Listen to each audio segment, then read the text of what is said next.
¿Por qué pensamos que las sociedades antiguas eran perfectas e idílicas? ¿Cómo entender las experiencias místicas de los chamanes que habitaban en los primeros años de la humanidad y compararlos con los místicos de la era moderna?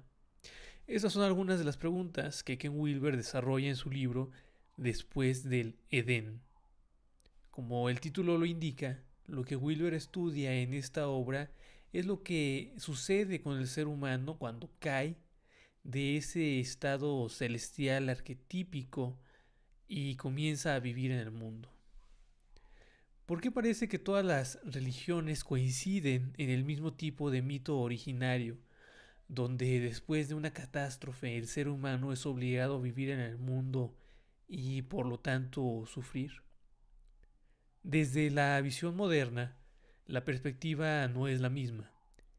Existe un consenso más o menos general de que la humanidad está mejor que antes y que estará mejor en el futuro.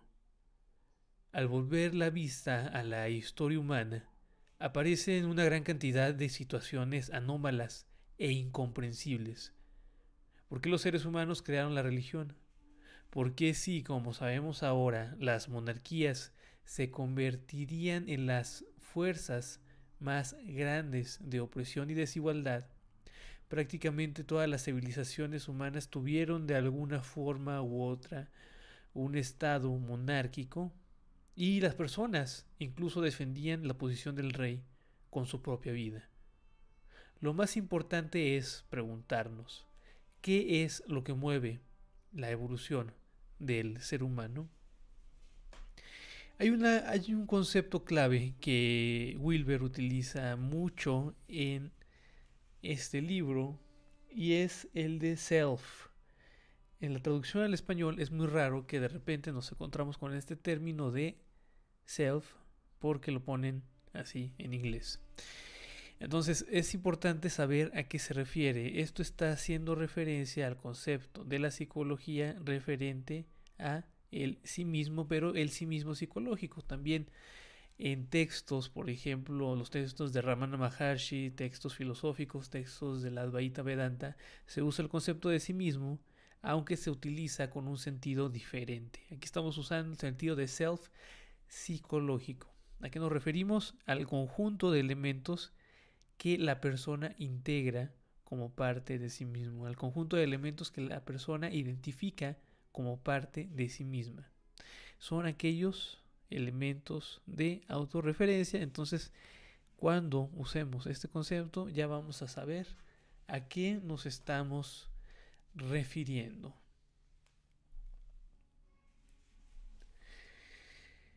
¿Por qué el ser humano parece estar en un estado continuo de insatisfacción? Por una búsqueda constante de un estado ideal que lo lleva a desgarrar su entorno para encontrar un ápice de calma y de significado.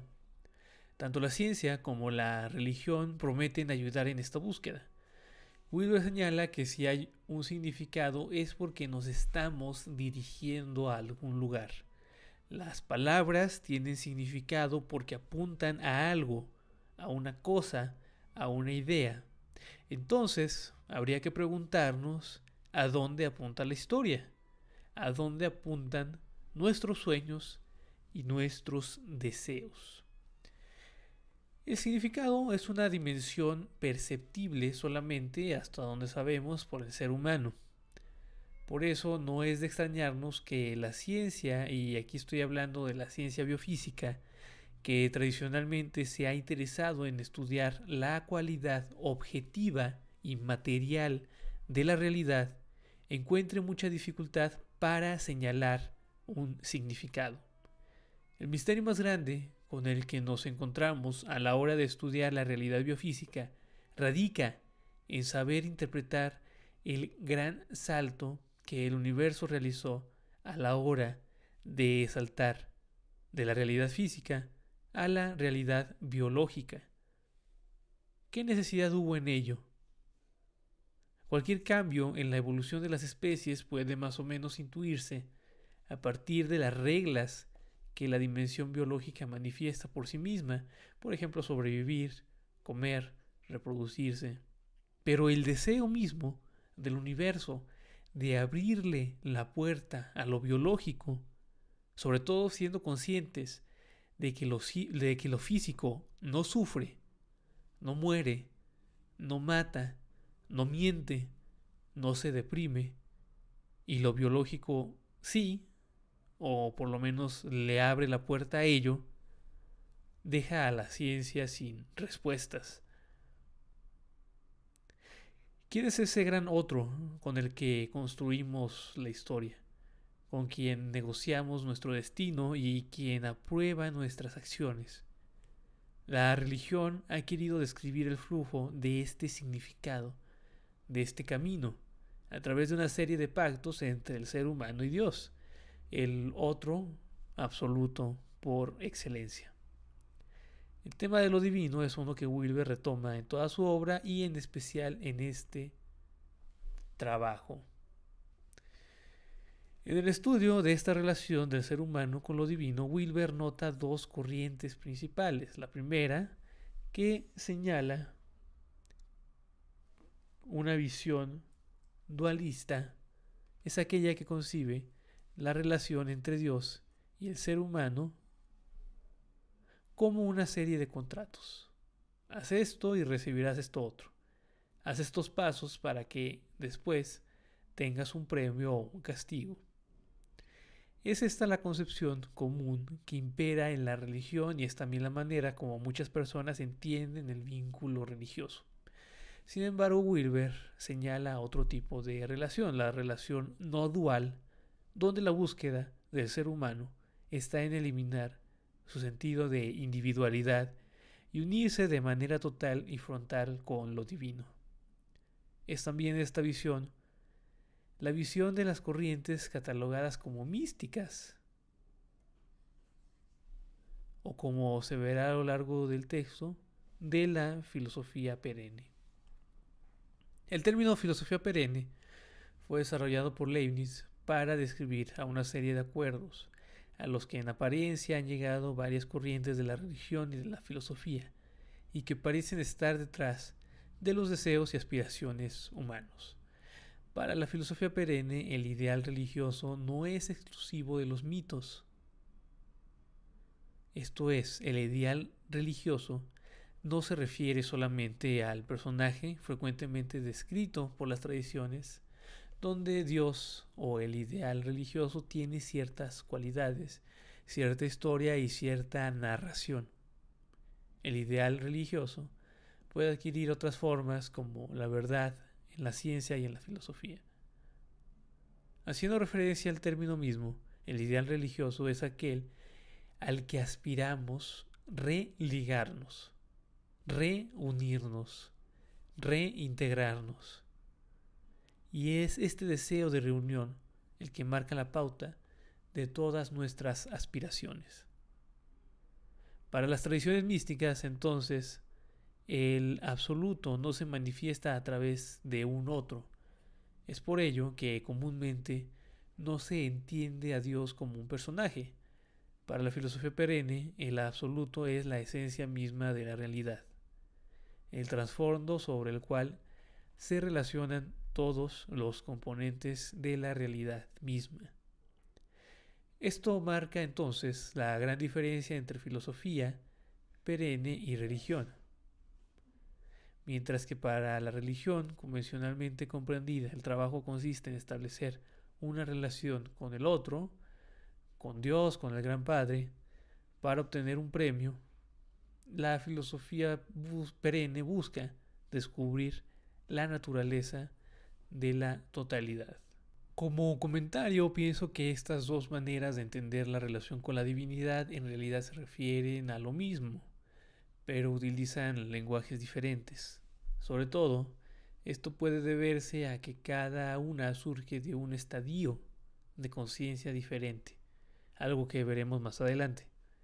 Mientras que la relación convencional con lo religioso nace del periodo mítico literal, y por ser literal cree en una figura concreta que representa a Dios y al premio, el entendimiento de la filosofía perenne describe una visión desde el punto de desde el punto de vista de un nivel evolutivo, el Sambhogakaya, que de igual manera estudiaremos más adelante. Es así, entonces, que el descubrimiento de la naturaleza de la totalidad se convierte en sí mismo en un premio, y nuestra capacidad para darnos cuenta de esa realidad será evaluada por la realidad misma, el Padre que juzga. Sin embargo, hacer esta distinción es sumamente importante para dejar atrás elementos del periodo mítico literal que llegan a ser patológicos, sin tirar el agua sucia con todo y niño, y continuar reconociendo la validez de la experiencia mística. Para la filosofía perenne, entonces, el motor de la evolución es este encuentro con la totalidad última, es el salir de la cueva de Platón. El personaje principal en esta hazaña es la conciencia, quien va jalando el hilo que le lleva a descubrir las 1000 caras de lo divino. La conciencia va evolucionando en su encuentro con la totalidad y en el camino, como en cualquier buena historia, se encuentra con triunfos y adversidades. Es por ello que para Wilber y para otros como Hegel, la historia es en realidad la historia del desarrollo de la conciencia. En este descubrimiento de la totalidad, la conciencia va transitando por una gran cadena, por una gran jerarquía. Esta jerarquía discierne entre las diferentes capacidades de incluir y trascender los diversos planos de la realidad. Va de lo más burdo a lo más sutil. El sentimiento de diferenciación es lo que hace que comience como una conciencia que se diferencia del mundo puramente físico. Como mencioné antes, es este el misterio de la vida en su forma pura. Wilber describe al estado de la fisiosfera como uno de sopor e inconsciencia de estar dormido, y tales cualidades, como veremos más adelante, tienden a confundirse con el estado místico de unidad. A partir de este sentimiento de diferenciación y a través de la cadena que estudiaremos, dividiremos la conciencia en 3 grandes categorías. En primer lugar, la subconsciencia, donde se encuentra la materia y nuestro cuerpo físico, así como todas las dinámicas que ocurren en el cuerpo físico.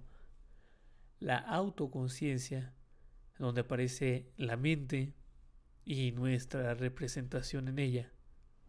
Y la supraconciencia, donde aparecen las cualidades sutiles, el contenido de los sueños, los arquetipos y finalmente el espíritu. Si la evolución se estudia dejando afuera las hazañas místicas y la empresa de comprender el significado del mundo, estaremos estudiando solamente el nivel de la subconsciencia. La evolución en las comunidades humanas a través de esta gran cadena no se distribuye equitativamente. Veremos que es una confusión común el transferir las cualidades de un grupo o de algunas personas dentro del grupo en un periodo de tiempo a toda la comunidad que le rodea. Entonces, si vemos ejemplos de una persona con buenas cualidades, pensaremos que toda la comunidad tenía esas buenas cualidades. La evolución, por lo tanto, actúa como una especie de taladro, con una vanguardia que abre paso a los nuevos territorios de la percepción y una conciencia normal que ordena y cohesiona al común de la sociedad. Veremos también que mucha de la confusión a la hora de diferenciar la vanguardia y lo normal viene de la utilización de un lenguaje y de símbolos compartidos por la cultura normal. En su estudio de la antropología y más específicamente de las tradiciones místicas, Wilber encuentra que uno de los sentimientos compartidos por el ser humano es el carácter inevitable de un sentimiento de comunión, de unidad. El ser humano intuye este estado libre, inmenso y paradisiaco, atemporal, sin tiempo, y aespacial, o sea, sin espacio. En resumen, sin los límites que constriñen la vida humana. En la India, a la esencia de la realidad, que es también la del ser humano, se le da el nombre de Atman. Este Atman es independiente de la persona y las cualidades con las que se le describen son accesibles por todos, y en especial por los místicos.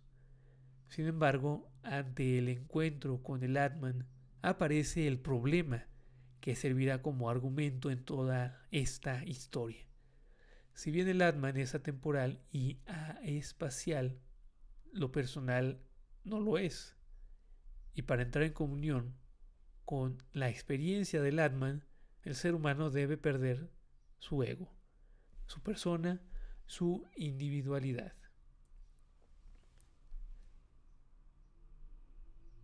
Es así que se genera un doble vínculo donde el ser humano al mismo tiempo desea la totalidad, pero le teme a la muerte de la no totalidad necesaria para llegar a la experiencia de la totalidad. ¿Qué sucede entonces? Como el precio a pagar es muy alto, el ser humano decide sustituir la búsqueda del Atman por gratificaciones simbólicas pero sustitutorias. Busca encontrar lo mismo pero más barato. Cuando el ser humano aparece el sentido de separación. Y al surgir el sentido de separación, surge el miedo, porque surge también la posibilidad de la muerte. Esta búsqueda de gratificaciones sustitutorias para el Atman, el estado real de atemporalidad y aespacialidad, Wilber le llama el proyecto Atman, y constituye el motor de la historia según su análisis. A través de los siglos, el ser humano ha buscado nuevas formas de llegar a la inmortalidad que tanto ansía. Es así que se genera un doble vínculo donde el ser humano al mismo tiempo desea la totalidad, pero le teme a la muerte de la no totalidad, necesaria para llegar a la experiencia de la totalidad.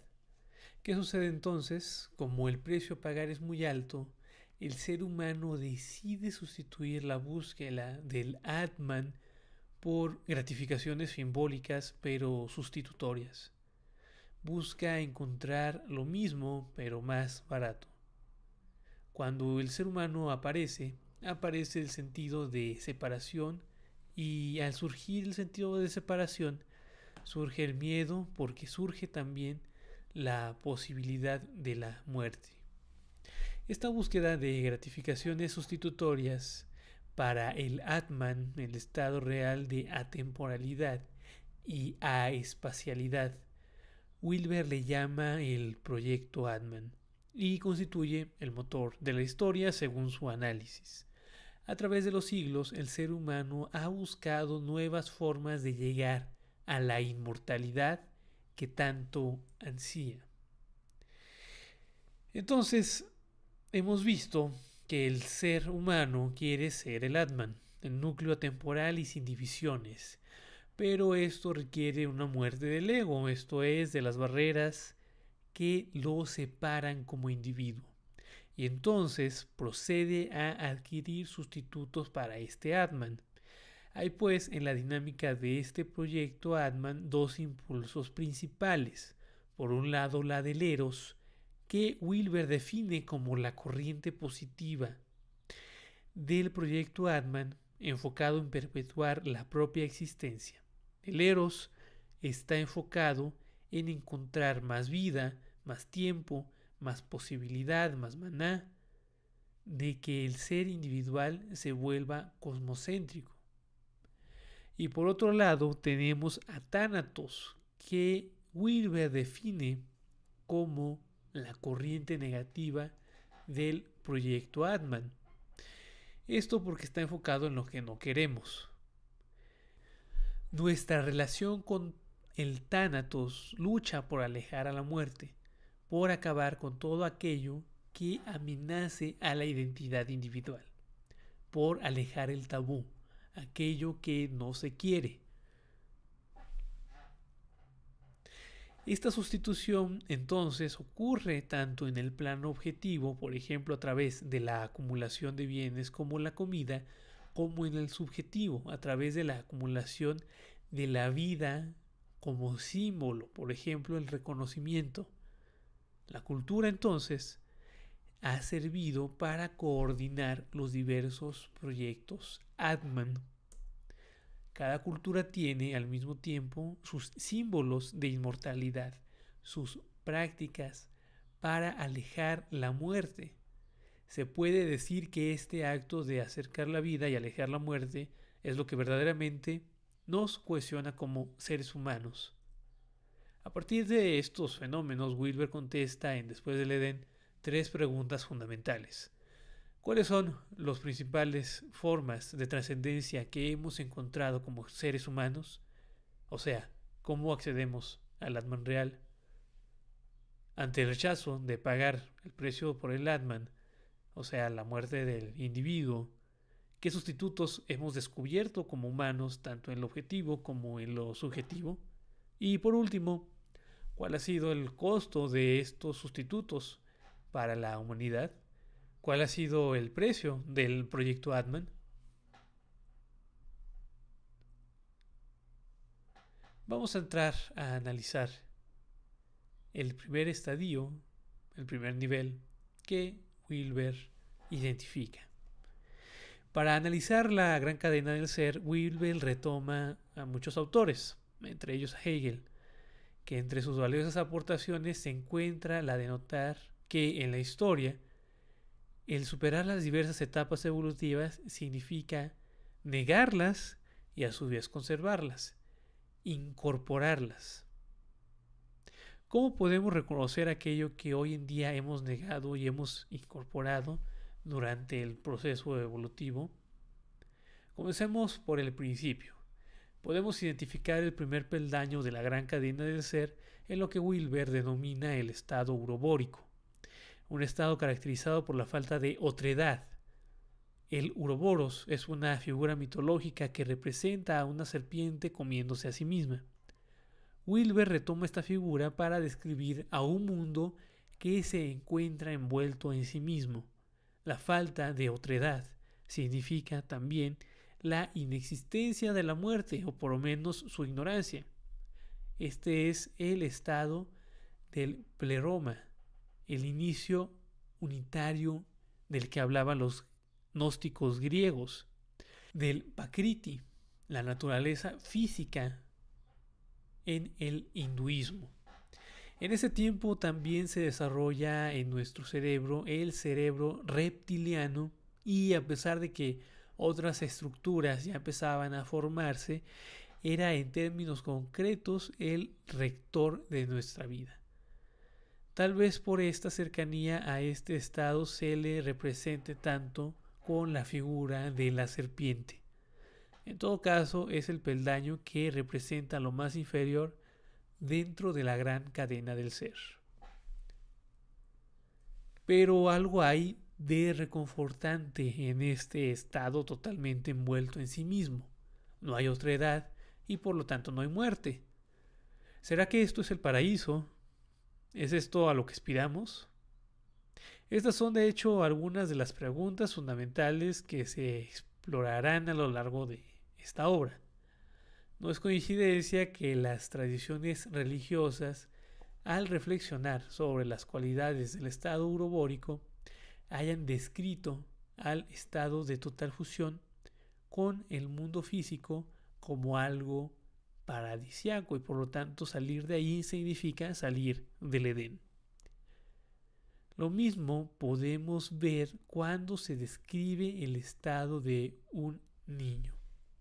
Están los niños en el cielo, es la inocencia en sí misma la cúspide de la realización. Lo arcaico tiende a ser romantizado. El Edén representa un mundo sin otredad, por lo tanto sin conocimiento. Para conocer hay que separar. A lo largo de las etapas que describiremos, que Gebser, a quien Wilber retoma, ubica como arcaica, mágica, mítica y mental, encontraremos que las cualidades que usamos para describir las etapas de la cultura del común de los seres humanos también se pueden usar para describir las etapas de desarrollo del ser humano individual. Piaget describía que la primera etapa del niño está caracterizada por que el sí mismo, el self del niño y el mundo están fundidos. El recién nacido no distingue entre su propio cuerpo y el mundo, entre su volición y las fuerzas que le rodean. También en los primeros años del ser humano pasaba esto. Había una unidad total con el mundo, pero solo con el mundo material. ¿Qué pasaba entonces con los mundos mentales y emocionales? Pues simplemente se ignoraba su existencia. La mente y las emociones son sistemas que aparecen con la aparición de la otredad y en ausencia de ella simplemente no existen. Los místicos hablan de unión. Entonces, ¿es el estado urobórico la unión de la que hablan? Me parece que responder a esta pregunta es crucial para entender la complejidad de las filosofías místicas, por ejemplo, de la tradición de la no dualidad. Una imagen poco clara de hacia lo que apunta la noción de unión nos podría llevar a perseguir fines suicidas, algo que de hecho sucedió entre algunos de los seguidores del mismo Buda, quien a su vez tuvo que esforzarse por definir mejor a lo que se refería con la búsqueda de la extinción o del nirvana. Si los límites, esto es, aquello que origina el sentimiento de separación, constituyen el origen del sufrimiento, ¿por qué no debería buscar eliminarlos a través de, por ejemplo, la muerte? En esencia, ¿cuál es la diferencia entre el estado urobórico y el estado de unidad de los místicos? Wilber señala que hay que observar que el estado urobórico primordial comprende una unidad solamente con el mundo material. Los mundos mentales y emocionales simplemente se ignoran, no existen. Retomemos la situación del niño recién nacido que aún no ha separado su identidad del entorno. ¿Se encuentra iluminado? Hay que notar de nuevo que los místicos buscan una unidad con la totalidad de los mundos, o sea, con los mundos material, mental, sutil, etc.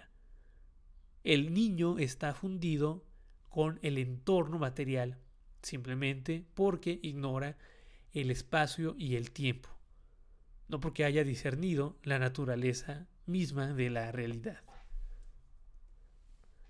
La dificultad de separar estos dos estados, la unidad mística y la fusión material, es lo que lleva a los teólogos de muchas religiones a confundir el cielo transpersonal, o sea, la unidad, con la totalidad de mundos que despliegue la realidad, y la fusión en el letargo prepersonal, el sopor de estar dormidos e ignorar la totalidad de tales mundos.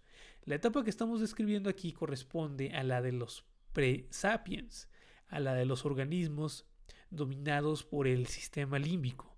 De nuevo, el sistema que hemos integrado y heredado de los reptiles.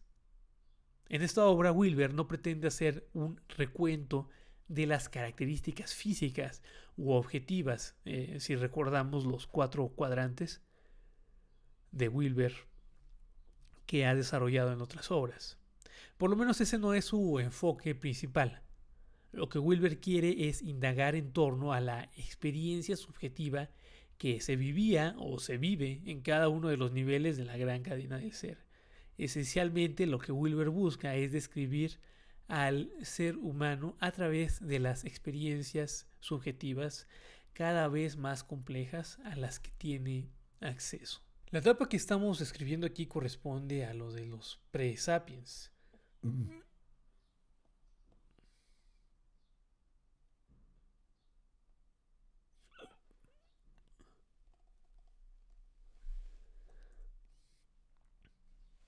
Este es el campo de estudio de la hermenéutica, el estudio de las producciones mentales y de su significado. Y es aquí en donde nos estamos enfocando. ¿Qué pasa con las experiencias subjetivas en el Uroboros? Las capacidades como la mental y la emocional se poseen como una potencialidad, como una posibilidad. Existen como inconsciencia. El movimiento hacia el Atman, esto es el impulso por el reconocimiento y la integración de todas las dimensiones de la realidad, hace posible el encuentro con esas posibilidades. ¿Cuáles son los niveles evolutivos de los que estamos hablando? A lo largo del texto, Wilber enumera los peldaños de la gran cadena del ser. Estos 8 peldaños van de lo más burdo, la materia y el cuerpo físico, a lo más sutil y por último a lo absoluto. Esta descripción del desarrollo representa una síntesis del trabajo de muchos investigadores y corrientes filosóficas, por ejemplo las Advaita Vedanta, que concuerdan con la dinámica jerárquica de tales peldaños. Por ejemplo, en la tradición del yoga, los chakras y el despertar de Kundalini sigue básicamente la estructura de la gran cadena del ser, de las estructuras materiales burdas a las estructuras complejas y absolutas. Así es que en el primer peldaño, como mencioné antes, las estructuras profundas, mente, emociones, contemplación, están disponibles pero como posibilidad. No se trata entonces de que se construyan, son algo que se descubre. Y al descubrir cada una de las estructuras superiores, se vuelve posible el señalarlas y por lo tanto el nombrarlas. Esto último representa lo que Wilber considera las estructuras superficiales, las estructuras que vuelven posible la manifestación de las capacidades superiores. Estas estructuras superficiales son en gran medida modeladas por la cultura. Esto porque requiere de un lenguaje común para que las culturas se pueda saber con claridad a qué se está señalando. Resulta sumamente importante reconocer las diferencias entre las estructuras superficiales y las estructuras profundas, porque esto nos ayudará a discernir la respuesta a una de las preguntas clásicas a la hora de estudiar la historia de la humanidad. Ante tantas diferencias que se encuentran entre las civilizaciones, ¿podemos hablar de algo común en el ser humano? A esta pregunta la posmodernidad contesta con certeza que no. No existe lo común en el ser humano. Todo depende del contexto.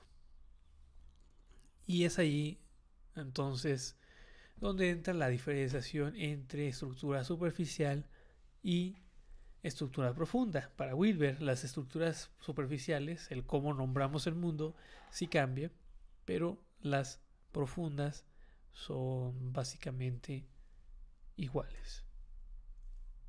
Voy a describir el modelo de los niveles evolutivos. Vamos a empezar con el primero, que habla de la naturaleza. Aquí es donde está el Uroboros. Naturaleza física, formas de vida materiales. Aquí y en el que le sigue, que es el cuerpo, cuando se tiene la capacidad de diferenciar el cuerpo del entorno, lo que rige es el subconsciente, es el impulso de las fuerzas guiadas por la naturaleza. Luego surge un nuevo nivel, el de la mente temprana, el de los mitos, el de la pertenencia, el que comienza a utilizar el lenguaje para hacer cohesión social. Es donde empiezan también las ciudades y muchas de las formas más complejas de orden cultural.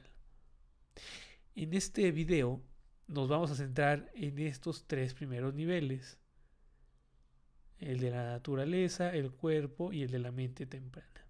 Después surge el de la mente, y aquí ya existe totalmente el modelo de la persona. Ya hay autorreflexión, ya hay ego mental y ya hay racionalidad. Después surge la identificación del alma en dos subconjuntos. El primero, el psíquico, el que reconoce fuerzas unitarias en la naturaleza. Hablaremos un poco más adelante sobre estos niveles chamánicos y psíquicos, y también de los niveles sutiles, donde se empieza en la mitología a reconocer conceptos como el de santidad y el de unidad, y comienza a surgir la idea de el monoteísmo. Y por último, tenemos la mente supraconsciente o transpersonal, que ve las cualidades causales y absolutas. Las culturas que veremos, y como he mencionado antes, presentan niveles comunes y niveles de excepción. Los niveles comunes llegan a los tres estados que describí anteriormente: la naturaleza, el cuerpo y la mente temprana. Pero los niveles de excepción en el periodo que vamos a investigar alcanzan a llegar hasta el nivel 6, hasta el nivel sutil. Es algo que explicaré con más detalles más adelante. Para Habermas, y es algo que retoma Wilber a lo largo de su obra, se reconoce que existen estructuras profundas comunes a todas las civilizaciones y características superficiales que son contingentes, o sea, que derivan de las experiencias particulares de cada sociedad. Encontrar y explicar las experiencias comunes dentro del progreso histórico es la tarea central de la obra de Wilber, y en especial de el texto Después del Edén. Ahora, ¿cómo se manifiesta el proyecto Atman? El deseo de encontrar sustitutos a la trascendencia en el estado urobórico. Vamos a identificar que la experiencia de unión se encuentra a través de la fusión material, en concreto el intercambio bioquímico que se encuentra en el acto de comer. Esta experiencia le bastaba para hacer del presente una realidad permanente, pero las cosas se empiezan a complicar cuando se incorpora la sensación de separación, y entonces el ser humano debe involucrarse en el viaje heroico descrito por Campbell, que tiene las fases de separación. La primera fase describe una ruptura, después una fase de iniciación o de conciencia, y finalmente un retorno, una sensación de unidad. Vamos ahora a investigar el segundo nivel que Wilber identifica, el de la era tifónica. El cambio del estado urobórico completamente envuelto en sí mismo a la aparición de la conciencia y de la otredad no ha sido drástico, sino gradual. Es así que podemos intuir por qué existía cierta confusión en el ser humano primitivo entre su sí mismo y el entorno. Y aquí surge otra confusión a la hora de estudiar las experiencias arcaicas y transpersonales. En el periodo que estamos por estudiar, se confunde la parte con el todo. Una hoja representa todo el árbol, un león a todos los leones. En la experiencia mística, por otro lado, se ve el todo en la parte y la parte en el todo, pero guardando una distinción fundamental. Este reconocimiento no es uno donde las particularidades y las generalidades se funden, sino que existe la capacidad de seguir reconociéndolas, pero de reconocer también el trasfondo de donde emergen. Por la situación entremezclada entre su identidad y el entorno, por estar en el camino medio hacia la verdadera autonomía, se utiliza para representar al ser humano en este entorno a la figura del tifón, un ser de la mitología griega, mitad serpiente y mitad ser humano, mitad hombre. De hecho, en la historia mitológica, el tifón es hijo, algunas veces de Gea o de la tierra y otras veces de Cronos del tiempo. Esta duplicidad de identidades apunta al ejercicio de escapar del sopor urobórico primordial. Ahora, es este estado de confundir la parte con el todo transpersonal. En mi opinión, esta es otra de las confusiones a la hora de hablar de prácticas como la de la meditación. Cuando en la meditación se habla de dejar la idea individualizada y explorar el todo, surge el miedo, sobre todo entre los que se acercan a este tipo de prácticas por primera vez, de fusionarse con lo que existe pero perdiendo su personalidad. En esencia, convertirse en un bulto. Hay que aclarar entonces que la capacidad de ver el todo no significa eliminar las habilidades mentales o emocionales, por ejemplo, sino discernir el campo unificado en el que emergen. No es una negación, sino una inclusión. En el segundo peldaño que estamos explorando, el ser humano comienza a ser capaz de diferenciar su cuerpo del entorno. Este es ya un gran avance, pero lo que no alcanza a diferenciar es el límite entre su mente y su cuerpo, por ende entre su mente y su entorno. Es por ello que los impulsos que siente o las voces que oye el ser humano en este segundo peldaño se ven como dioses o como las fuerzas de la naturaleza. Entender dónde acaba el reino de su voluntad y dónde empieza la naturaleza es algo misterioso. Es el gran enigma de su existencia. A partir de esto podemos ir comprendiendo la diferencia que existe entre la idea de Dios de las religiones monoteístas y de las tradiciones místicas más contemporáneas y la idea de los dioses de la naturaleza. Mientras que los dioses de la naturaleza apuntan a describir las fuerzas que están detrás de los aparentes cambios del entorno, el dios monoteísta apunta a describir la fuerza que está detrás de la realidad misma. Ahora, ¿cómo fue que el ser humano pudo escapar del Uroboros y comenzar el camino hacia la conciencia? Wilber señala que la atención fue la herramienta, si se la puede llamar así, que llevó al ser humano a darse cuenta de que su cuerpo es independiente del entorno que le rodea. Podemos ver aquí también un indicio de las futuras prácticas contemplativas que de igual manera nos permiten darnos cuenta de los niveles sutiles y causales de la realidad. Una de las prácticas que caracterizan al estado tifónico es el de la magia. Es en este nivel donde la idea de la magia como la conocemos apareció. Esto puede resultar un poco extraño. ¿De qué sirve algo que actualmente consideramos una mentira como la magia?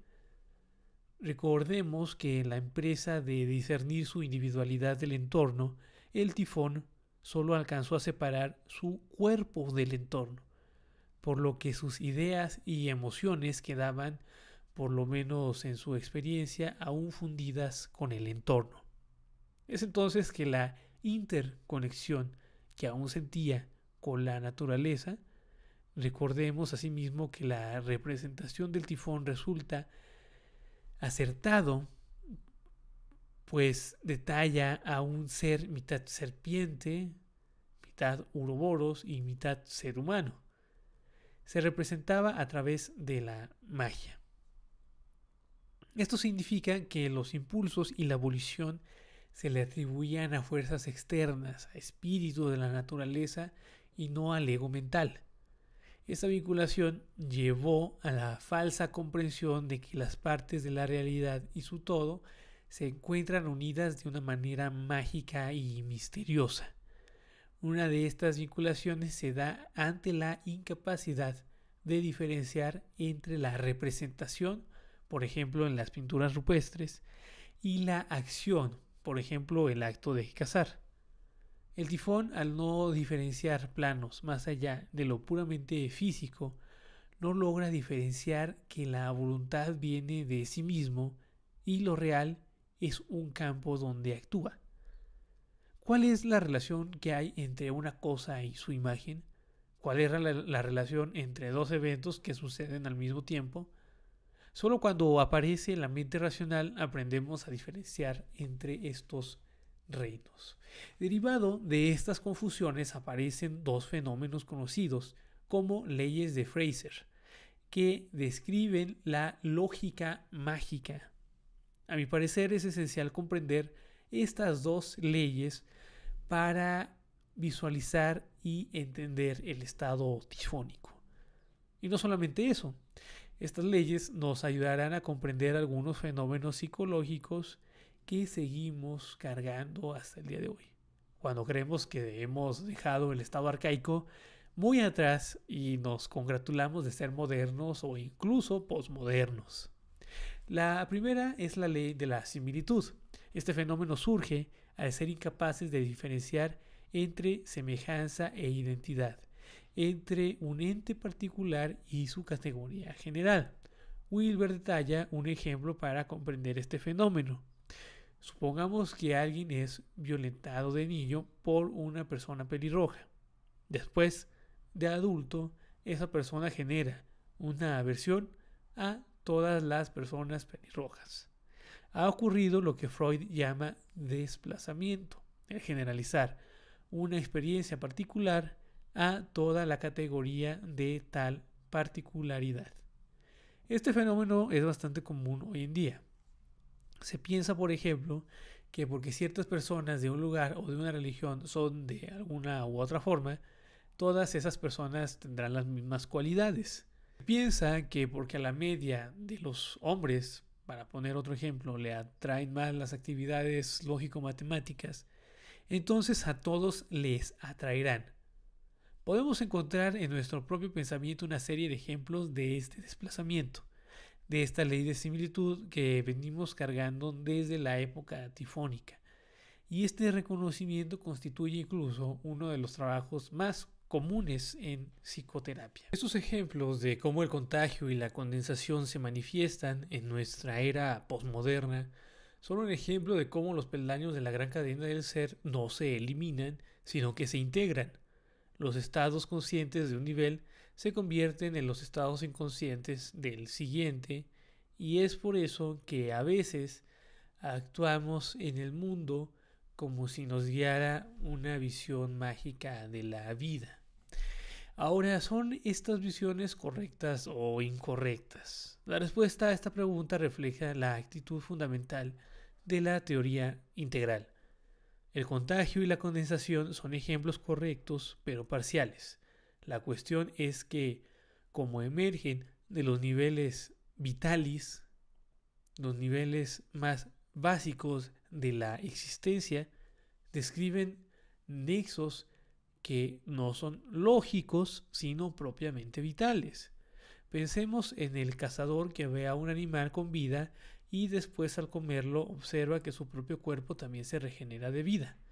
Está la vida que ha integrado su cuerpo en el pedazo de carne, en el animal en general, en el entorno, en la naturaleza. La respuesta no era clara y el acto de integración se experimentaba como uno de los grandes enigmas de la vida. Al surgir la primera diferenciación entre el cuerpo y el entorno, surge también el miedo a la muerte, el miedo a perder esa individualidad que ahora se percibía.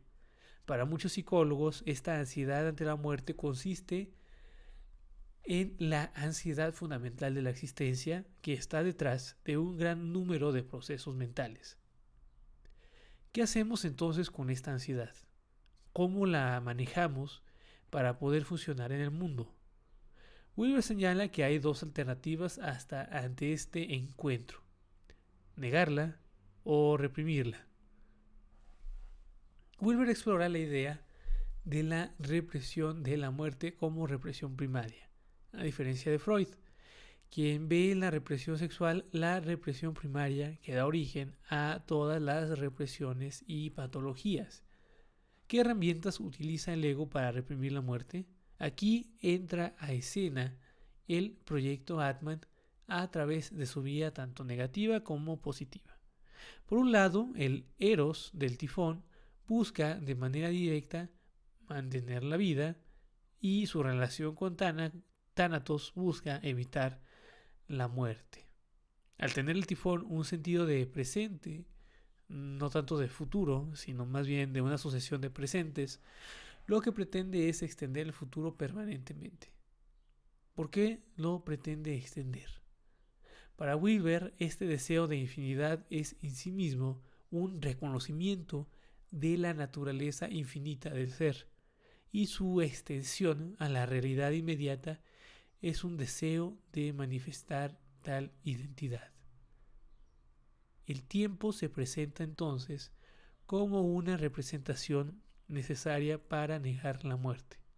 El infinito y por lo tanto la vida se entiende como el encuentro con la propia existencia en el momento siguiente.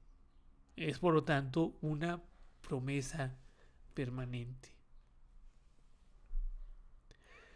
Ahora, aquí hay que entender que los místicos no planean vivir en la eternidad, sino en la atemporalidad. No niegan el tiempo, sino que tienen la capacidad de integrarlo y contrastarlo con el sustrato real que está más allá del tiempo. Dentro de la gran cadena del ser, el entendimiento del tiempo va evolucionando. Primero, en el Uroboros, lo que hay es una ignorancia del tiempo. Esto porque al no haber entes separados, no buscan extender su existencia en algo similar al tiempo. Después aparece el tifón, que desarrolla el presente simple, una sucesión de presentes, el reconocimiento de la existencia del cuerpo en un momento dado. Después surge en el tiempo cíclico, el histórico, el arquetípico y por último la eternidad atemporal. Todo esto lo estudiaremos más adelante. Lo que hay que reconocer es que cada peldaño de la cadena del ser, la idea del tiempo se vuelve más compleja y por lo tanto también lo hace el temor de la muerte. Como consecuencia, las vías para reprimir la muerte se vuelven a su vez cada vez más complejas. En el nivel tifónico, al aparecer la forma más simple de individualidad, aparece también la capacidad de crear actividad cultural. La relación del proyecto Atman con la realidad manifiesta se da a través de la acumulación de maná, el alimento divino, la vida misma, por parte del Eros y el rechazo del tabú por parte de Thanatos. Para Hegel, la cultura es lo que el ser humano hace con esta idea de la muerte. Las negaciones mágicas que se desarrollaron en la era tifónica iban orientadas a crear danzas, a crear ritos que por un lado reafirmaran la vida y por otro alejaran la muerte.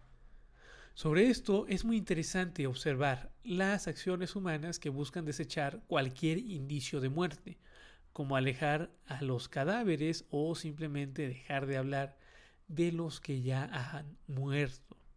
La creación cultural del Eros estaba enfocada en buscar el superávit, la acumulación de bienes o símbolos que apuntaran hacia lo infinito y a través de este encuentro mágico volver cosmocéntrico al ser humano, o sea, separarlo de la idea de la muerte.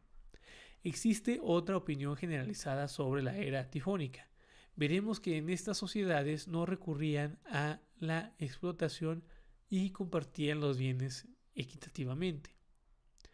¿Es esta la mejor época de la historia? Wilber responde que no, porque estas acciones no son benignas, sino ignorantes. O sea, esto es que no se dan teniendo en cuenta conceptos como la virtud, sino simplemente que producen ese tipo de manifestaciones ante la ignorancia del mal, también ante la ignorancia del tiempo y la ignorancia del futuro. Ahora vamos a investigar a lo que nos referimos con este término llamado supraconciencia y cómo se manifiesta en la era tifónica. La supraconciencia es un término que engloba los estados de conscientes que son excepcionales a las experiencias comunes. Por lo general, cuando alguien está en un estado supraconsciente, manifiesta actitudes y habilidades que encontramos inspiradoras, como la capacidad de atención y empatía. Como hemos visto antes, cada estadio tiene un grupo de excepción encargado en explorar los niveles más elevados dentro de la gran cadena del ser a los que tiene acceso.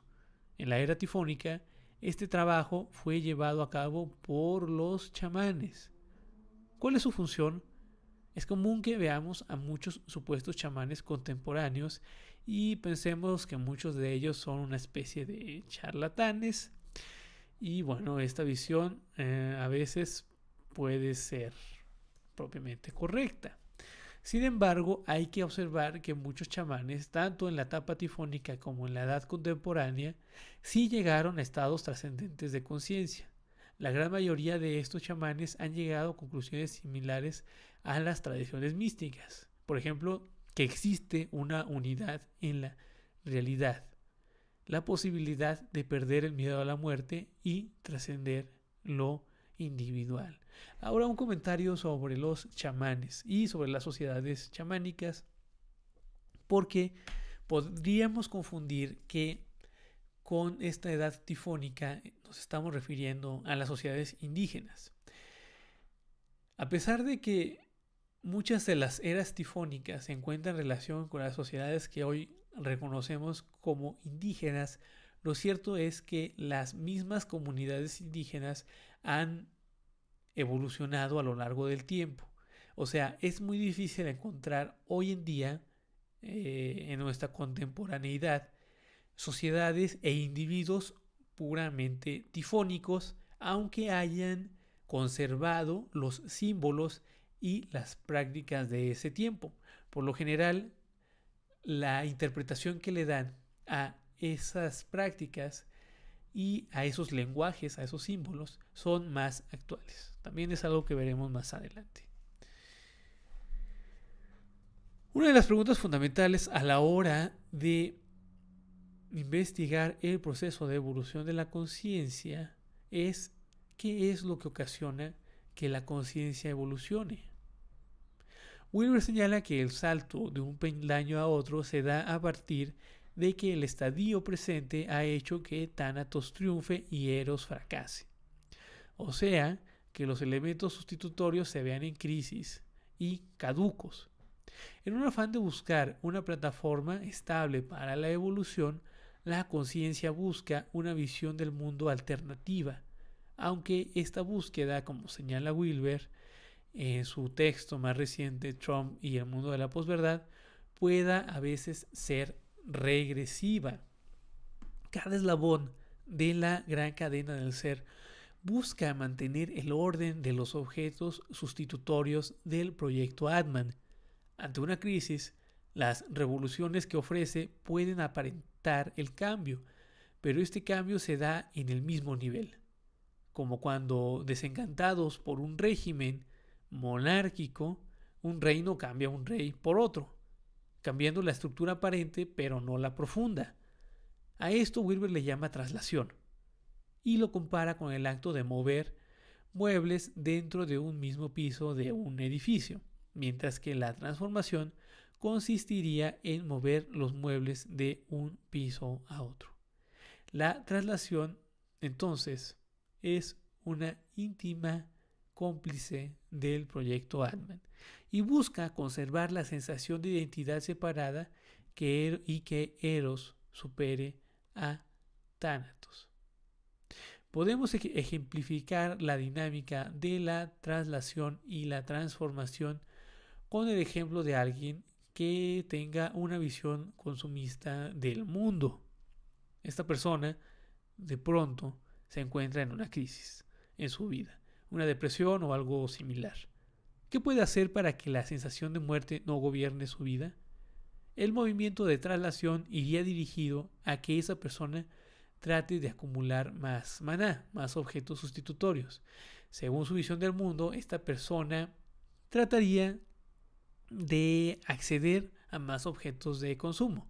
Recordemos que tiene una visión consumista del mundo y, por lo tanto, simboliza la vida como objetos de consumo. O bien podría ocurrir una transformación en esta persona. O sea, podría ocurrir que la persona transforme su visión misma del mundo. Entonces, ¿cómo es el tipo de transformaciones que ocurren en la era tifónica y más puntualmente, cómo podemos entender la diversidad de experiencias chamánicas y sus resultados? Los estudios en torno a la inteligencia espiritual retoman el comentario de los científicos materialistas en torno a que la experiencia religiosa es una muestra pura de desequilibrio mental y señalan que, a diferencia de las experiencias psicóticas, la experiencia mística nos habilita para la vida y deja tras de sí un rastro de sabiduría. Los psicóticos ven cosas, pero no pueden volver en sí. Tienen visiones, pero estas visiones las alejan de la realidad. El místico tiene visiones, pero regresa al mundo con una visión trascendente de la vida y mejora su relación con la realidad misma. Entonces tenemos estas dos experiencias. Por un lado, la chamánica, que constituye un tipo de crisis que hace que la persona madure, evolucione y se expanda para poder discernir los misterios de la vida y después regresar a la comunidad como un líder inspirador. En la experiencia chamánica se encuentra una sensación de muerte derivada de la destrucción de la ilusión del ego. Por otro lado, tenemos la experiencia psicótica, que es patológica porque mutila a la persona de su sentido de realidad y constituye un retroceso a los niveles infantiles y arcaicos.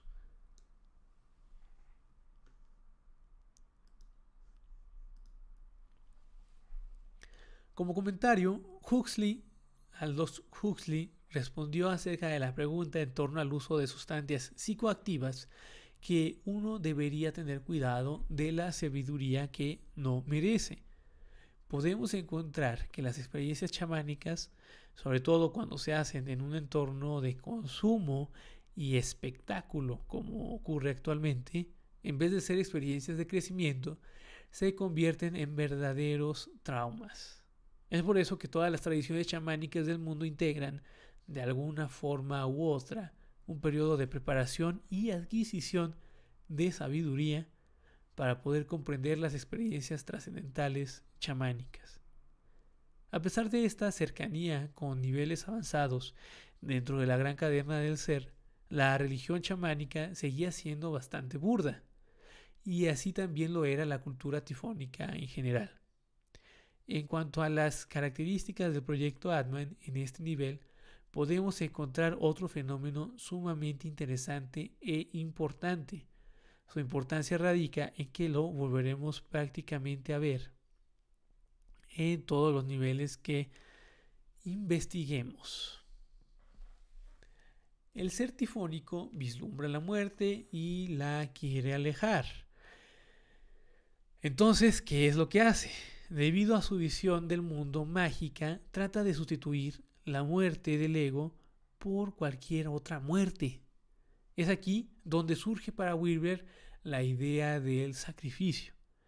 Mientras que para el proyecto Atman el sacrificio consiste en alejar la muerte a través de negociar con ella a través de un sustituto, los chamanes que buscaban el verdadero Atman vieron en el acto del sacrificio un símil con el acto de sacrificio del propio sí mismo. Los cazadores, esto es el común de los seres humanos tifónicos, buscaban una dinámica de traslación mediante su acción, y los chamanes un acto de transformación en el acto del sacrificio. Es por ello que en las tradiciones místicas, como el gnosticismo cristiano, el sacrificio se utiliza como símbolo de la trascendencia. Ahora, me gustaría comentar un poco más acerca de la cuestión del sacrificio. Jordan Peterson expande más la idea del significado del sacrificio, describiendo que es un acto que se ejecuta para representar el hecho de intercambiar lo inmediato por lo significativo. Al igual que los niños aprenden a entender el mundo que les rodea y a distinguir categorías complejas como la posición y el sujeto, por ejemplo, a distinguir entre la posición de padre y el sujeto que funciona como su padre, a través de la representación, los humanos aprendimos a conocer la mecánica compleja de la realidad a través de representaciones colectivas, como las que se dan en la forma del ritual. Por último, podemos resumir el mecanismo del pensamiento mágico en tres visiones generales. En primer lugar, confundir el todo con la parte. Eso significa no tener la capacidad de diferenciar complejamente los elementos que constituyen la realidad. Por otro lado, confundir el sujeto y el predicado, especialmente confundir su mente y su cuerpo, su persona y sus acciones. Por ejemplo, el gran maestro yogi Patanjali, que es el gran referente del yoga actualmente, era sobre todo un lingüista, según los registros que tenemos, y declaraba que en la confusión entre sujeto y predicado, en confundir la propia persona y lo que se hace, se encuentra el bloqueo principal en el camino hacia la trascendencia. La última confusión del pensamiento mágico la constituyen los procesos de asociación, confundir un elemento individual con su categoría, y contagio, pensar que las características de un elemento se transmiten a través de cualquier parte del elemento. Ahora pasaremos a ver el siguiente nivel, el nivel mítico y de pertenencia. Uno de los cambios más profundos que han ocurrido en la historia humana ha sido la aparición de la agricultura. Como veremos más adelante, de la agricultura y sus símbolos deriva gran parte de la manera como describimos y desciframos la realidad. Como veremos más adelante, de la agricultura y sus símbolos deriva gran parte de la manera como describimos y desciframos la realidad. Aquí Wilber plantea una pregunta muy acertada. ¿El cambio de conciencia que ocurrió en este periodo fue una causa o una consecuencia del descubrimiento de la agricultura? Para Wilber, el salto de conciencia del nivel tifónico al mítico pertenencia, que es el que a continuación estudiaremos, se dio por un descubrimiento más sutil, el descubrimiento del futuro. Ante la visión del futuro, dice Wilber, el ser humano se enfocó en desarrollar aquellas herramientas que le ayudaran a permitir llegar a tal futuro. Y esta es en esencia la gran promesa de la agricultura. Veamos entonces que la labor agrícola está estrechamente relacionada con la idea del sacrificio y de posponer la gratificación. Se siembra hoy para cosechar mañana. Se divide a la población entre los que son buenos agricultores y los que no. Un adulto solo se diferencia del niño en que el adulto sí sabe sembrar y cosechar. Y específicamente, ¿qué fue lo que permitió descubrir el futuro? Para Wilber, este descubrimiento se facilitó gracias al desarrollo del lenguaje. El lenguaje, al volverse más complejo, pudo por tanto apuntar a fenómenos más complejos. El lenguaje se convirtió entonces en un testigo del tiempo, y en la mente del ser humano fue apuntado a la realidad de un futuro. Esta conciencia del futuro hizo que las prácticas tifónicas que venían de un entendimiento limitado del tiempo, solo se comprendía el presente como una serie de eventos emparejados, se volvieran caducas. ¿Qué hacer ante el peso existencial de un tiempo que no está aquí, pero que vendrá y juzgará nuestros actos? De pronto, la caza y la recolección ya no parecen tan apropiados. Hay que negociar con ese nuevo actor que es el futuro, y la agricultura representaba para estas sociedades la manera apropiada de ganar tiempo. Ahora, tanto el desarrollo del lenguaje como el descubrimiento del futuro permiten llegar a otro estado de diferenciación. En el nivel anterior, el cuerpo se diferenció del medio. En el estado mítico, pertenencia es la mente la que se diferencia del cuerpo. Esto le permite al ser humano enfocarse en un solo trabajo, ya que tiene una mente que es testigo de sus acciones y le puede corregir ante la aparición de la distracción. El desarrollo de lo verbal también permite el surgimiento de un nuevo tipo de reproducción. Si en la era del Uroboros la reproducción era meramente física a través del alimento, en la del tifón era biológica a través del sexo, o sea que hubo una diferenciación entre el Uroboros y el tifón, ya que al diferenciar el propio cuerpo, se podía también diferenciar la reproducción del propio cuerpo con otros cuerpos. En el estado mítico pertenencia aparece una reproducción cultural que a través del lenguaje permite que la mente se reproduzca con otras mentes. El lenguaje integra las estructuras existentes del ser humano, lo físico, lo emocional, y los trasciende. O sea que tiene la capacidad de representarlos en una nueva forma. Es cuando aparece el lenguaje que surge la etapa que Piaget llama concreta, cerca de la niñez tardía. Es concreta porque puede señalar al mundo y por lo tanto puede trabajar sobre él. Todo esto hace posible que se cree una red intersubjetiva, una red de mentes. Ahora, ¿qué fue lo que hicieron los seres humanos integrados y colaborando tras su proyecto Atman? Wilber señala que uno de los efectos colaterales de la integración de la agricultura fue la liberación de tiempo libre para hacer otras cosas. Fue hasta ahora que se crearon posiciones como la del sacerdote y oficios como el del artesano. Estas especializaciones lograron que, por un lado, los trabajos se pudieran hacer más eficientes y, por otro, que se empezaran a explorar otros niveles de jerarquía en la jerarquía, por ejemplo, de Maslow. Es entonces que aparece el dinero. Lo interesante es darnos cuenta que el dinero es un símbolo, es una herramienta que apunta a una idea. Y esto, aunque muchas veces no lo veamos, es algo sumamente complejo y tuvieron que pasar miles de años para que algo así pudiera generarse. El dinero es esencialmente un símbolo de lo material, por lo tanto, del tiempo, por lo tanto, de la vida. La aparición del dinero trajo muchas soluciones y a su vez muchos problemas. Wilber señala que con cada nuevo nivel se crean nuevas soluciones, nuevas posibilidades y nuevos problemas.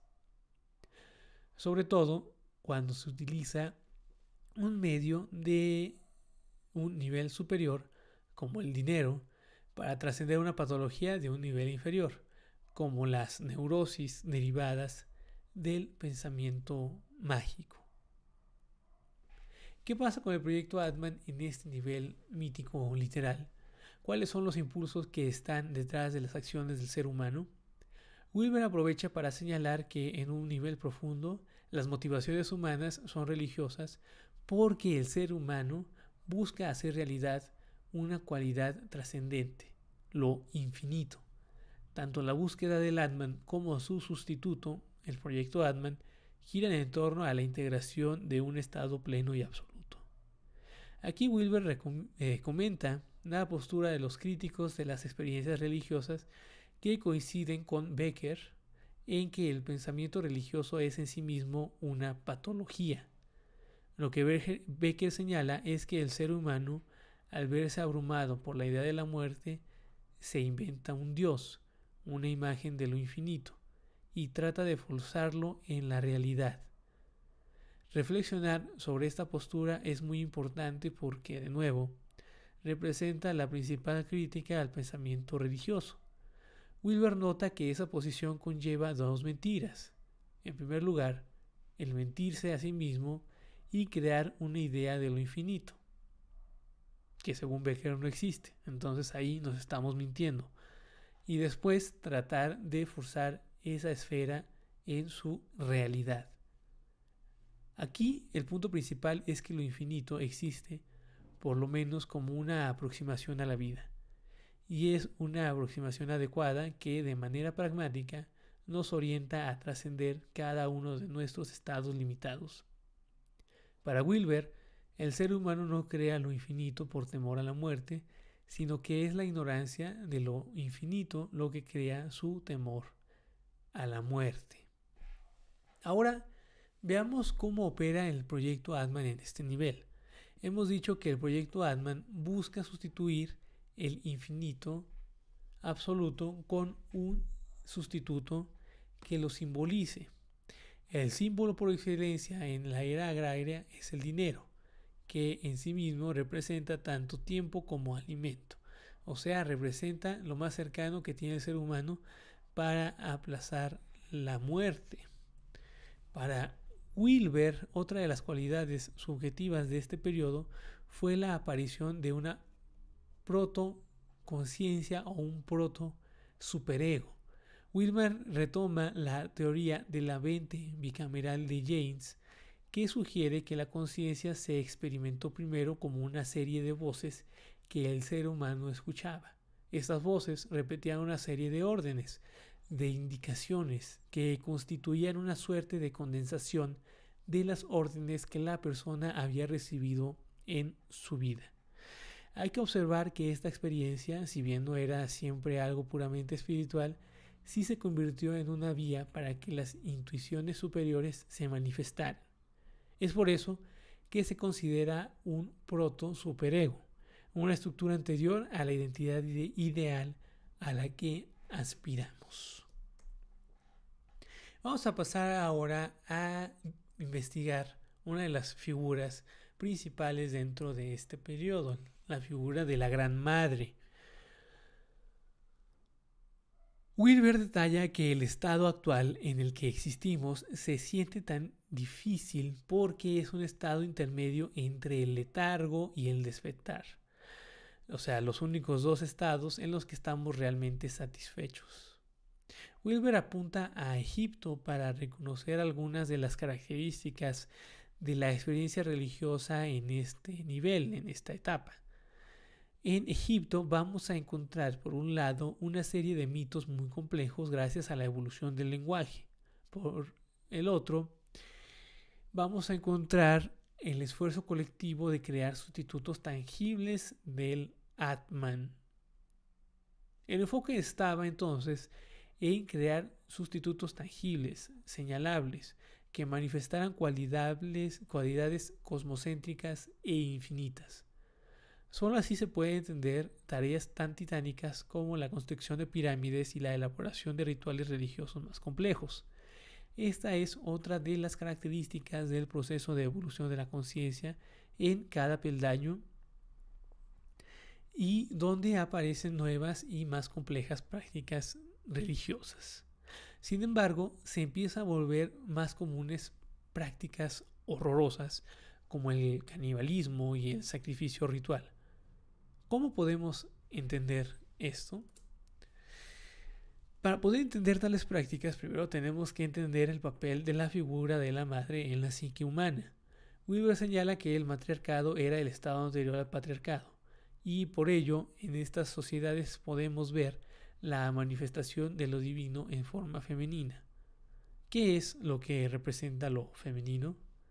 La imagen divina femenina tiene dos aspectos, dos caras, que constantemente se confunden. Por un lado tenemos la imagen de la Gran Madre que apunta a las estructuras naturales y físicas. Y por otro lado tenemos a la Gran Diosa que apunta a las realidades trascendentes y míticas. Es decir, la búsqueda del Atman y el proyecto Atman.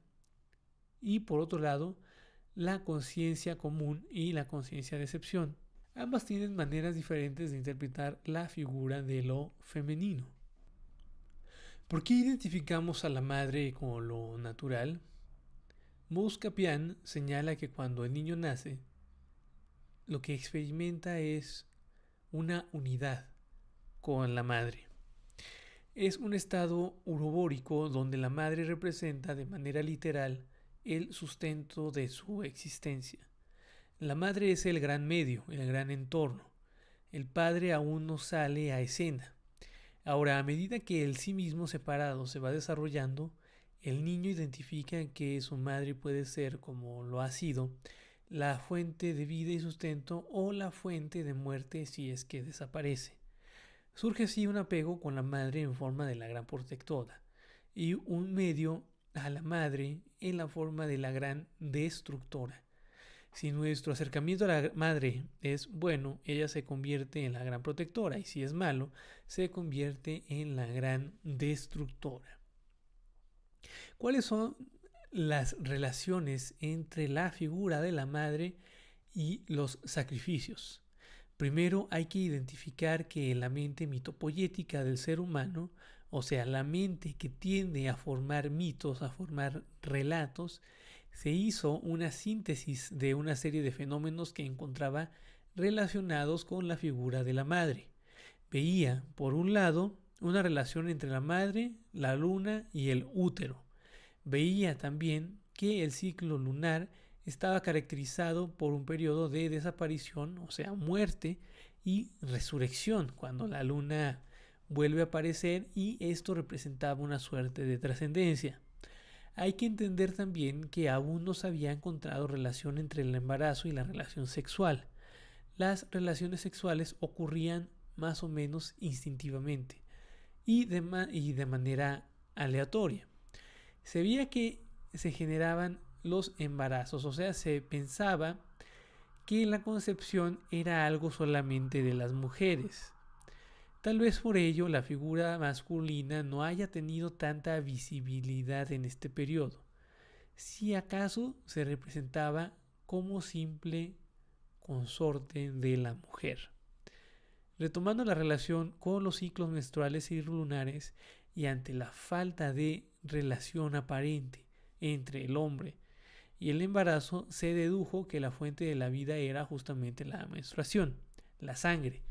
Entonces se formó la sencilla ecuación de que la sangre es igual a vida y que por lo tanto la madre requiere de sangre para seguir formando vida. Y esa es una de las explicaciones que muchos rituales que continúan hoy en día, que requieren alguna suerte de sacrificio, dan para explicar de lo que se está haciendo.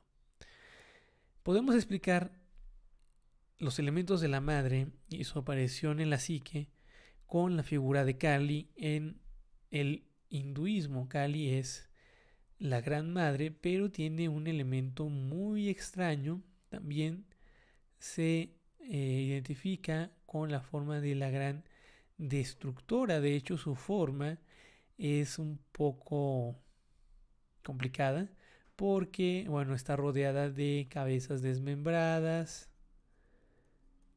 y se representa en campos de batalla.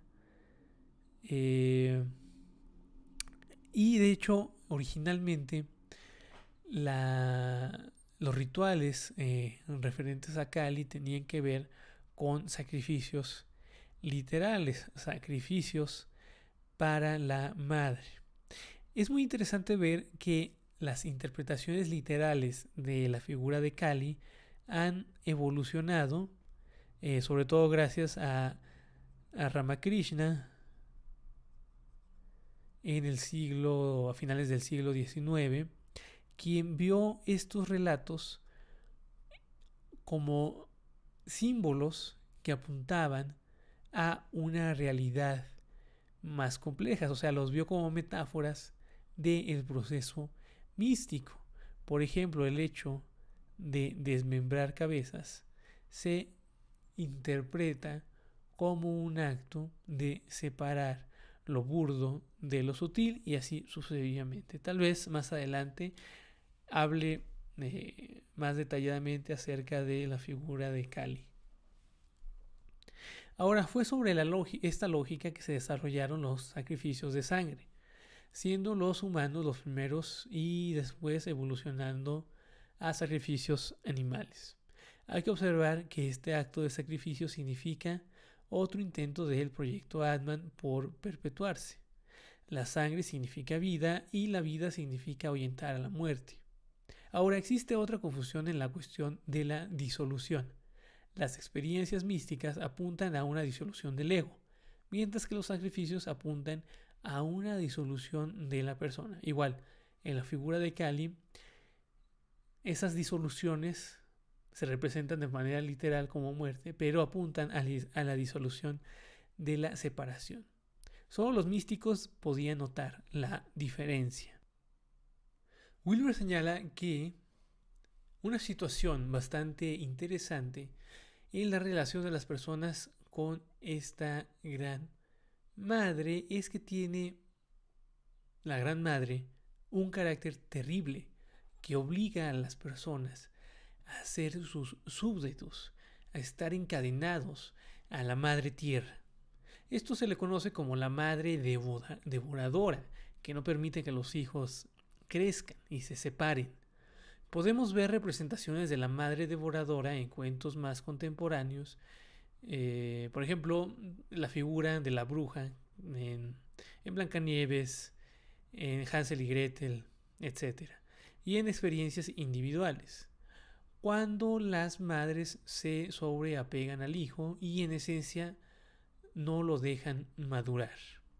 Tanto a los hijos sobreprotegidos como a los devotos encadenados a la Gran Madre les aparece como deseo la posibilidad de escapar de esa madre devoradora. Vislumbran la posibilidad de escapar a través de la voluntad, del coraje, escapar del terrible fin que les espera a los que viven atados a la Gran Madre, o sea, el fin de que sean sacrificados.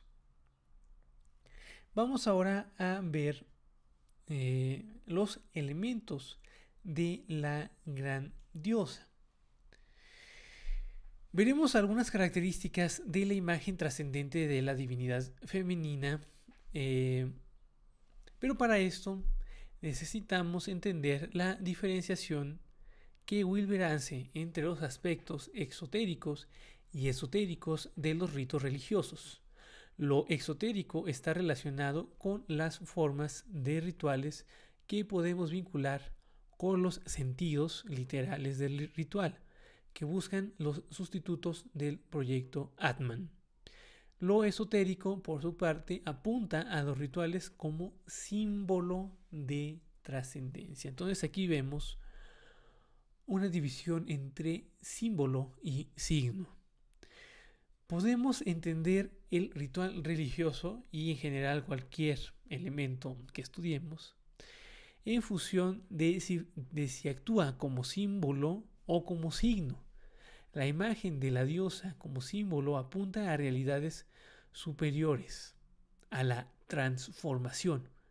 Cuando los místicos se refieren a las historias míticas como símbolos de la enseñanza superior. Por ejemplo, cuando la oración se observa como símbolo, funciona la oración como un elemento de contemplación.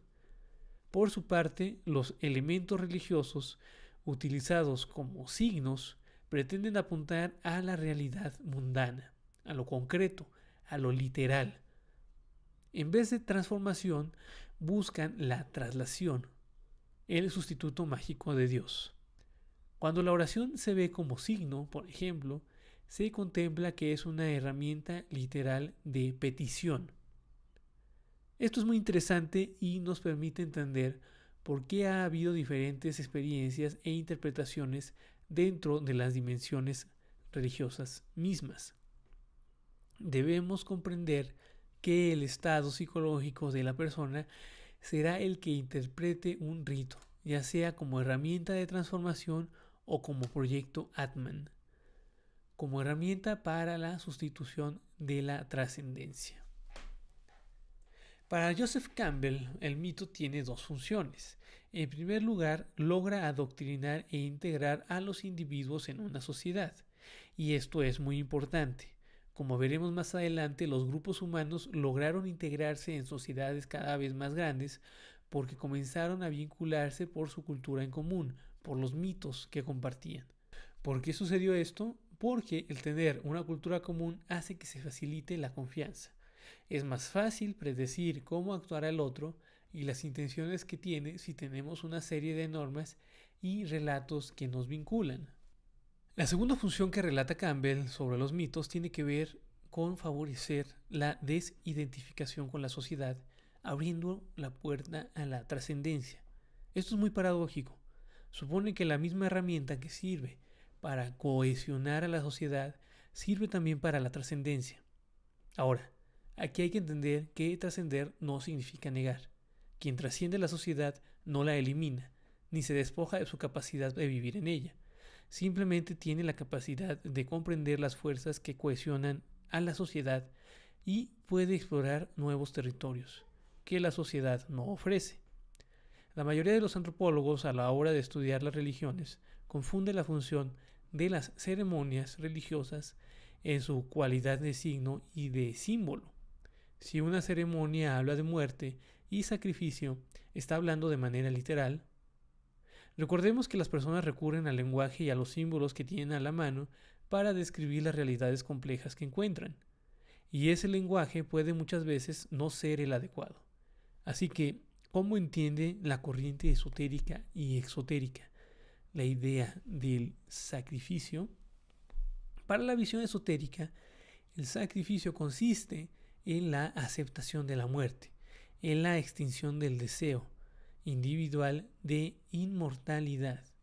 Es un movimiento hacia la trascendencia del sí mismo, pero sin destruirlo. Esta trascendencia sin destrucción permite que la persona pueda seguir viviendo en el mundo, pero sin ser del mundo. Ahora es claro que el entendimiento del sacrificio también se ha dado de manera exotérica. Por un lado, la Gran Madre exige sangre, sangre real, pero por otro, la Gran Diosa existe con ciencia. Aquí podemos ver los problemas que surgen en las corrientes extremistas de toda religión. En el Islam, por ejemplo, la Guerra Santa puede entenderse como una guerra literal por parte de los fieles, quienes interpretan las enseñanzas de manera literal, exotérica, o puede interpretarse como un trabajo de trascendencia de los estados inferiores por parte de los místicos, quienes interpretan las enseñanzas de manera esotérica. Ahora, para entender mejor los niveles supraconscientes, Wilber introduce algunos términos del budismo. Habla de Nirmanakaya, Sambhogakaya y Dharmakaya. ¿Qué son estos niveles? Podemos entender el Nirmanakaya como el conjunto de procesos psíquicos, por ejemplo los deseos, las sensaciones de personalidad que integran al ser humano. Wilber detalla que los chamanes del nivel tifónico pudieron llegar a discernir estas realidades, que para nosotros son más o menos evidentes. Por su parte, los sacerdotes del periodo mítico pertenencia llegaron, según la escala budista y la identificación que hace Wilber, al nivel del Sambhogakaya, esto es, el reconocimiento de las fuerzas sutiles que se establecen en la base de la realidad y de la propia persona. Es por eso que se alcanzó a discernir la idea de una realidad monoteísta, aunque esta idea en este periodo aún no fuera tan clara. Hay que observar que en las experiencias religiosas se va evolucionando y se va apuntando a nuevas características de la realidad. Por lo general, las experiencias más elevadas a las que tenemos acceso como seres humanos en el periodo específico en el que estamos son accesibles solo para un número reducido de personas. A medida que la conciencia promedio se desplaza y evoluciona, también parece hacerlo la conciencia de excepción. Otro de los modelos de evolución que Wilber retoma es el del despertar del Kundalini y los chakras de la tradición india. Podemos identificar la relación que existe entre los puntos que detalla el mapa de los chakras y el proceso de evolución de la conciencia. Esto va del Uroboros o la tierra a las emociones o la sexualidad del tifón, a el poder que se da en la segunda etapa del tifón, al amor y la pertenencia que se da en la pertenencia, a lo verbal que se da en la segunda etapa de la pertenencia, a lo psíquico, a la unidad y a la vacuidad. Este es el primer chakra que se identifica en el cuerpo en la base de la espina dorsal, luego en los genitales, el segundo chakra, luego en el estómago, luego en el corazón, luego en la garganta, entrecejo, la parte alta de la cabeza y bueno, esto ya es más sutil, no me voy a meter en eso ahora, pero es básicamente la lógica que sigue los chakras, la misma lógica que sigue aparentemente la evolución. Ahora, la figura de la serpiente es una figura que hemos retomado en principio bajo la forma del Uroboros. Dentro de los símbolos del yoga, la serpiente también es un símbolo recurrente. ¿Qué es o qué significa? ¿A qué nos estamos refiriendo? Para Wilber, la serpiente representa al Uroboros, a la naturaleza fundamental, y se va desplazando, se va desenrollando a través de cada nivel o cada chakra, desplegando nuevas caras del cosmos. Es así que las representaciones de la serpiente en las diferentes culturas apuntan, cuando se señala diferentes partes del cuerpo, algunos de los niveles de conciencia, desde los más burdos a los más sutiles. Y esto es algo muy interesante porque parece ser que la figura de la serpiente en algunas situaciones apunta a cuestiones demoníacas y a otras cuestiones divinas. ¿Cómo podemos entenderlo? Wilber nota que en las imágenes, en las representaciones, cuando se está haciendo alusión a algunos de los niveles más burdos, ¿sí?, la serpiente se representa en las partes inferiores. Aquí podemos ver una imagen de la Virgen María que está matando a la serpiente, a una serpiente, que es la representación de lo demoníaco. Pero podemos ver que esta serpiente está en la base de su cuerpo, en la base del cuerpo humano. Ahora, aquí tenemos la representación de Vishnu y vemos que está rodeado de serpientes, pero estas serpientes están arriba de su cabeza, entonces están haciendo alusión a las partes más elevadas o más sutiles en las que se puede desenrollar o desencadenar la conciencia. Existen representaciones tanto del Buda como de Patanjali que muestran algo muy interesante. Muestran tanto en la base a la serpiente como en su cabeza. De hecho, Patanjali así muchas veces se representa y se nombra como alguien que en su inferior está una serpiente, luego un ser humano, luego una serpiente desplegada. Esto para Wilber y para muchos estudiosos representa un tránsito, representa cómo la conciencia va evolucionando de los planos más burdos hasta los más sutiles. Ahora hemos visto que la sensación de identidad separada produce una suerte de culpa en las edades mítico-pertenencia, una crisis que se trataba de solucionar a través del ritual. Hemos visto también que el lenguaje religioso se despliega a través de dos modalidades que apuntan a la conciencia promedio y a la conciencia de excepción. ¿A qué se refiere cada uno? En la conciencia promedio podemos encontrar que se despliega el proyecto Atman o la búsqueda de sustitutos para el Atman. Aparecen los sacrificios, ¿sí? Es aquí donde aparece la figura de la madre y donde lo que se busca es, por ejemplo, símbolos como el de la fertilidad para mantener la vida de la identidad separada. Y es sobre todo exotérica o se enfoca en las cualidades superficiales y burdas. En la modalidad avanzada, ¿sí? O en la conciencia de excepción, lo que se busca no es el proyecto Atman, sino el Atman. Se busca el nivel sutil, ¿sí? Y el sacrificio se entiende como el sacrificio del ego.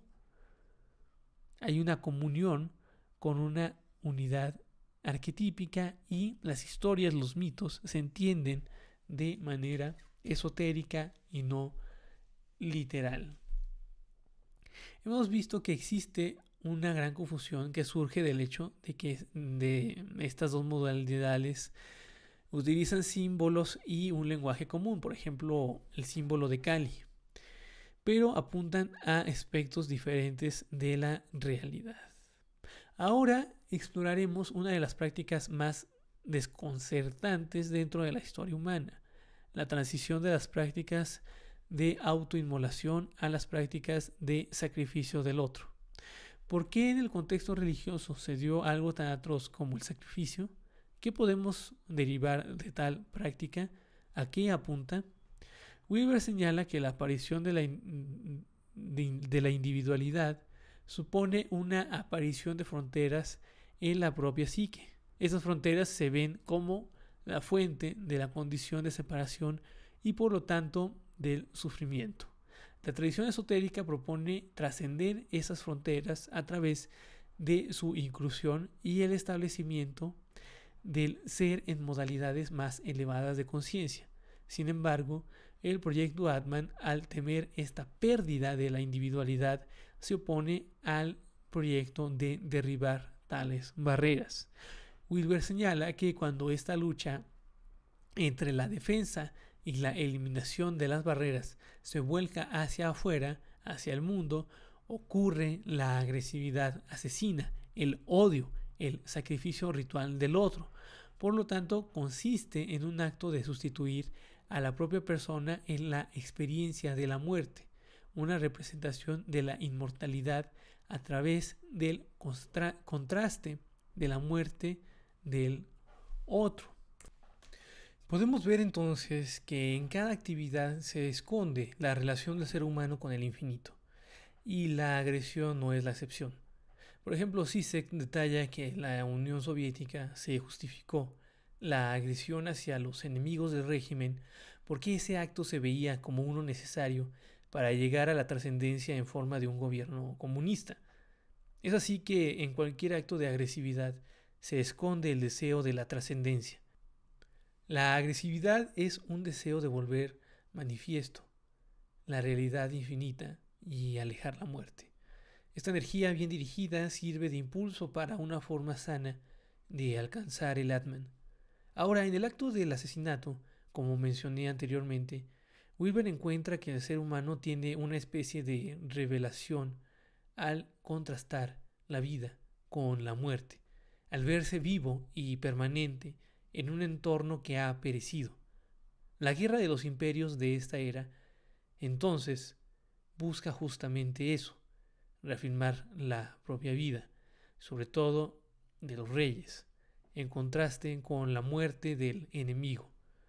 La guerra y el poder sirven como elementos del proyecto Atman, como sustitutos del estado de unión real con lo infinito.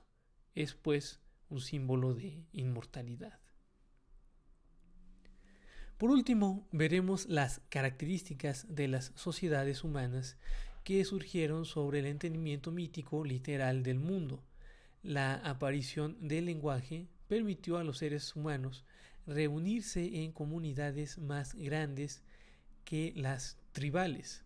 Para Aristóteles, las polis y la actividad que se hace en ellas constituye lo que verdaderamente separa a los seres humanos de los animales. Por ello, se señala que el ser humano es el animal que vive en la polis. Wilber señala que los intercambios que tiene el ser humano con la realidad van evolucionando. Primero tenemos los intercambios físicos, después el intercambio biológico y por último el intercambio de símbolos. Este intercambio de símbolos es el primero, que es esencialmente humano. El físico y el biológico lo compartimos con los animales. Entonces la sociedad amalgama estos intercambios y crea intercambios económicos, relaciones emocionales e intercambios de ideas, de discusiones, la comunicación, la educación, el pensamiento. Ahora, el intercambio de ideas no es el eslabón más alto que podamos aspirar. Es solo que la sociedad en general ha llegado solamente hasta ese nivel. Alcanzamos a intuir que existen niveles que aún se deben integrar, niveles a los que el ser humano tiene acceso y que cuando se integran en el común de los seres humanos, crearán a su vez nuevas formas de interacción. Y Wilber nota, por ejemplo, la integración de la autoestima, de la intuición psíquica de la que habla Patanjali, de la unidad sutil y de la trascendencia, pero también podemos integrar otras o podemos ver que esto sigue la lógica de los eslabones de Maslow. Nosotros nos encontramos en lo social, en lo de seguridad, en lo fisiológico. Estamos tratando de trabajar por los de estima. Y esto de intuición psíquica, unidad sutil y trascendencia entraría dentro de la autorrealización. A la actividad que se da en la ciudad, en la polis, se le llama praxis y consiste esencialmente en la comunicación que se da a través de los símbolos en las ciudades griegas. La vida cotidiana giraba en torno al ágora y a las discusiones que ahí se daban. Aristóteles hace una distinción que es sumamente importante para comprender la relación del ser humano con la realidad. Diferencia entre praxis, que se refiere a la actividad puramente social, a la interacción humana, a utilizar la mente para establecer contacto con otras mentes, y la diferencia de tecne, la actividad tecnológica, la manipulación de los niveles subhumanos, a utilizar la mente para establecer contacto con la naturaleza.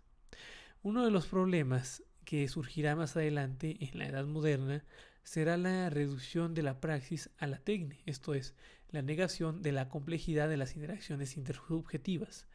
Esto para Habermas constituye una catástrofe, ya que no poder diferenciar estas dos interacciones hace que contemos con herramientas inadecuadas para investigar la interacción más compleja, la praxis. Vamos a notar que una de las consecuencias más notables de la praxis de la actividad intersubjetiva es la capacidad para crear utopías, para dialogar sobre la sociedad y criticarla. Existe una crítica común a la sociedad que quiere tacharla de algo esencialmente negativo y opresor, pero para una gran cantidad de filósofos como Burke, Aristóteles, Kant, Gren, Bossuet y Hegel, la sociedad es el entorno que posibilita las interacciones puramente humanas. Para Hegel, solamente en la sociedad uno puede volverse un verdadero individuo. La sociedad, pues, es un peldaño hacia la integración de una unidad mayor. Ahora, el problema que ha existido con las visiones utópicas de la sociedad es que niegan o ignoran que las potencialidades bondadosas de la sociedad aparecen al mismo tiempo que las posibilidades de brutalidad y de opresión real. Este es y será un tema recurrente en el recorrido de la evolución, al mismo tiempo que se abren nuevas oportunidades, nuevas soluciones y nuevas perspectivas. Aparece también la posibilidad de la patología. Ahora, con la aparición de la ciudad y de todos sus beneficios e innovaciones, aparece también algo que al estudiar con nuestra mente moderna nos parece profundamente extraño: la aparición de la monarquía. Podemos ver que una de las características fundamentales de la monarquía es la concentración del poder y el ejercicio de la opresión. ¿Por qué, si al parecer la monarquía era fuente de tantos problemas, surgió en este nuevo nivel evolutivo? Vamos a ver que una de las cualidades más distintivas de los reyes era un halo de santidad, de divinidad. ¿Eran los reyes figuras verdaderamente divinas o que tenían acceso a lo trascendente? Para Wilber algo es claro: por lo menos algunos reyes de la etapa mítica literal estaban verdaderamente entregados a la visión mítica del mundo. Por eso se involucraban en los ritos, incluso los que suponían su propia muerte. Para Wilber, esta visión fue cambiando cuando entraron los reyes que descubrieron que podían sustituir su sacrificio, y así comenzaron los primeros imperios que trataron de expandirse a través de la guerra. La guerra entonces entra como una nueva herramienta para el sacrificio sustitutorio. Ahora, ¿por qué el rey concentraba las riquezas de la comunidad? Esto era algo nuevo. De tener comunidades donde los bienes se distribuían de forma más o menos equitativa, surgieron estas monarquías, donde el rey acaparaba gran parte de lo producido. ¿Cómo podemos entender esto? ¿Por qué las personas permitieron que esto sucediera? ¿Por qué eligieron la aparentemente dolorosa opresión en aras de la formación de un rey? Para Wilber es esencial comprender que el dinero era y es un símbolo de tiempo y por ende de inmortalidad. Así que parece que la sociedad se coordinó para crear a una persona que acaparara esta inmortalidad. Es así que la masa ahora adoptó una nueva forma de sacrificio. En vez de sacrificarse o sacrificar a alguien más para satisfacer a la Gran Madre, la masa se sacrificaba a sí misma para hacer posible la concretización de la inmortalidad en un ser visible, el rey. ¿Por qué nos sometemos al rey si esto parece ser algo muy desagradable? El rey representaba, a través de su contacto con los símbolos de la inmortalidad, un Dios visible, con quien las personas pueden tener una relación. Un Dios que cumple las funciones de recibir ofrendas, de asegurar la prosperidad y la cohesión social. Al formar esta figura de poder absoluto, se abre la puerta a acceder a la conciencia egoica, esto es, a comenzar a distinguir la propia volición de las fuerzas del entorno, la propia voluntad de lo que me rodea. Y esto constituye un adelanto muy importante en el desarrollo de la evolución. Sin embargo, su aportación también constituye otra de las fuerzas sustitutorias del proyecto Atman, y por ello también abre la puerta a una serie de problemas que veremos más adelante. Aquí termina la primera mitad de este relato que construye Wilber. Y estamos en la antesala a pasar a la aparición del patriarcado y de la figura masculina de la divinidad.